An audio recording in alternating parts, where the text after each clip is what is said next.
Good afternoon, Miss Mardy. Yes, ma'am. Okay, Miss Mardy, can you tell me about yourself? Ma'am, I'm Mardy Sarmiento, married, 32. I have two kids, and from Isabela, Ilagan. Okay, I have few questions for you to answer, so let's start. Why do you want to work as a maid? Ma'am, I want to work as a maid because I want to help my family finances and to support the education of my children. Okay, why you choose Malaysia when there is a lot of other country? Ma'am, I choose Malaysia because it is near at the Philippines, How, and Malaysia and Philippines have the same time. okay, how are you qualified for this job? Ma'am, I am qualified for this job because I am honest, hardworking, and I'm willing to learn. Okay, may I know what is your education level is? Ma'am, I am high school graduate. What is your recent working experience? Ma'am, I have no working experience, ma'am. Okay, so what do you do? What do you do I'm in life? a, ma'am, I am a full-time housewife. Okay, have you worked abroad before? Ma'am, no, ma'am. Do you have experience of taking care of baby? Yes, ma'am, because I am a mother of two. Okay, how about elder or older people? Do you have the experience? Ma'am, I don't have experience, but I'm willing to care. Okay, you are willing to take care, okay? Do you have any other special skills? Yes, ma'am, I have other special skills. Washing, cleaning, ironing, and gardening, ma'am. Okay, are you willing to learn new skills? Yes, ma'am, I'm willing to learn. Okay, are you willing to work with a family where the mother-in-law or any relatives stay together? Yes, ma'am. Currently, are you still working now? No, ma'am. Do you know how to cook? Yes, ma'am. What sort of food can you cook? Filipino, ma'am. Can you? Adobo, Okay. paksiw, and tinola, ma'am. Okay. Are you aware that you will have to do washing, cleaning, ironing, and cooking? Yes, ma'am. From all the house chores like cooking, cleaning, ironing, and washing, which do you like most? Ma'am, I like most washing, cleaning, ironing, and gardening, ma'am. Okay. If ever you were selected to work in Malaysia, who will take care of your kids? My mother, ma'am. You are not allowed to use handphone or cell phone during working hours. Yes, ma'am. You are only allowed to use handphone or cell phone after you finish all the works and when going to bed. Yes, ma'am.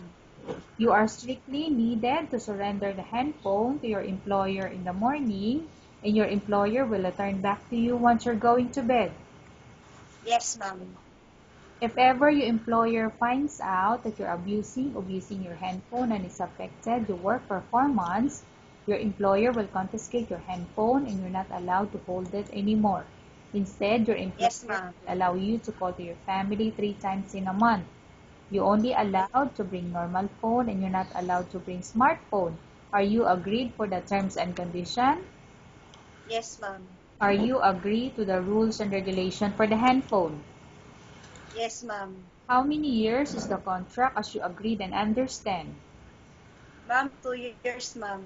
Can you describe for me your ethics or your attitude?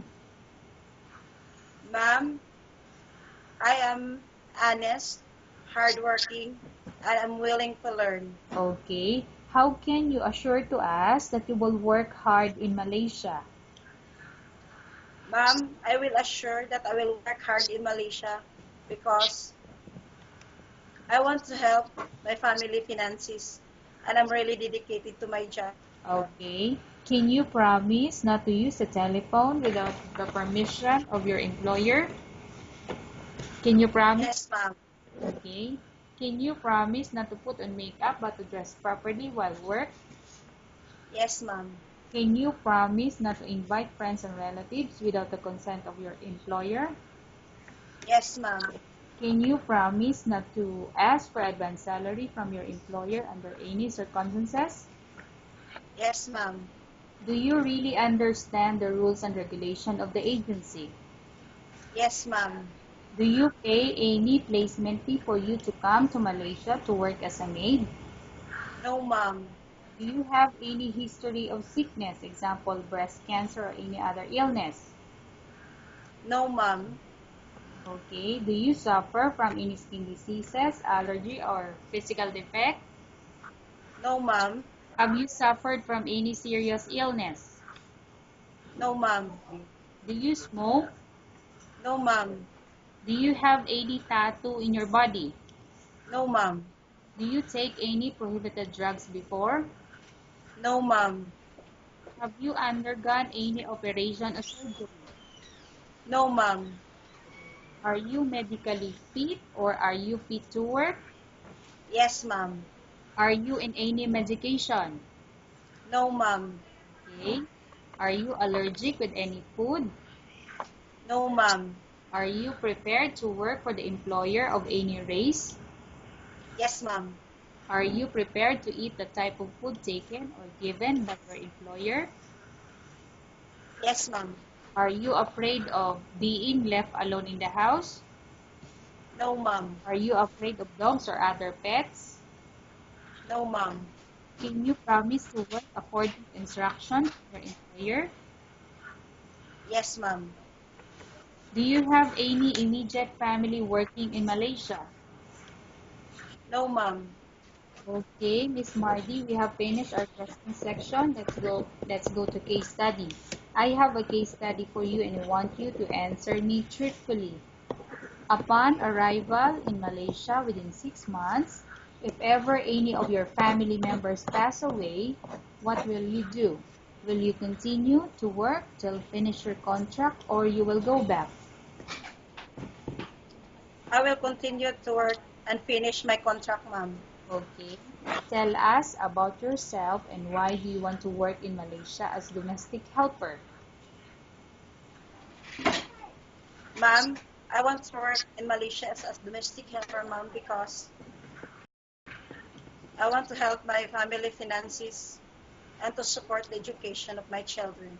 Okay, Miss Mardi, what do you want to tell to your employer who's watching your video? Ma'am, please choose me because I am honest, hardworking, and I'm willing to learn. Okay, thank you very much, Miss Mardi. We will update your agency if there's any selection made by the employer. Yes, ma'am.